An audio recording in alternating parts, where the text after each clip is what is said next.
Alors cette nuit, un policier de la BAC a été tué lors d'un cambriolage à Chambéry. Il n'a pas été tué par arme à feu, mais délibérément renversé par le 4x4 des malfaiteurs. On reproche souvent aux politiques de réagir immédiatement à ce type de faits divers, par l'émotion, un discours, une loi à chaque fait divers. Comment est-ce que, selon vous, un politique doit réagir face à ces affaires? Il doit y avoir de l'émotion, forcément. Il s'agissait d'un policier qui avait 32 ans, qui était donc un jeune policier, et qui est intervenu pour faire son métier.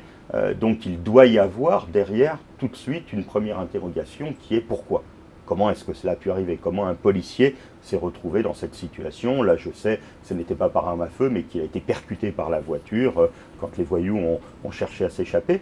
Et puis là, il n'y a pas de loi à faire. Et ce que nous reprochons depuis maintenant plusieurs années, c'est qu'à chaque fait divers, on annonce une nouvelle loi, alors que les juges eux-mêmes, alors que les policiers disent qu'ils ont aujourd'hui un arsenal. Ce qui leur manque bien souvent, c'est des moyens d'intervention. Je ne sais pas si dans ce cas précis, ce peut être le cas. Je veux savoir demain à combien de policiers étaient-ils pour cette intervention. Très souvent, on met les policiers dans des situations difficiles aujourd'hui. J'en ai le cas régulièrement en banlieue parce qu'ils interviennent en ayant peur eux-mêmes. Parce qu'ils ne sont pas assez nombreux, parce qu'ils interviennent de nuit, parce qu'ils sont juste en sortie de formation. Et donc quand on met les policiers dans une situation qui est une situation où eux-mêmes peuvent connaître la peur, et c'est normal, ce sont des hommes et des femmes qui ont un métier particulier, mais ils peuvent connaître la peur, ils en ont le droit bien entendu. Et donc quand on les met dans cette situation-là, c'est bien souvent très grave, grave pour eux et grave pour la façon dont ils interviennent. Et donc la première question que l'on doit toujours se poser, c'est avons-nous mis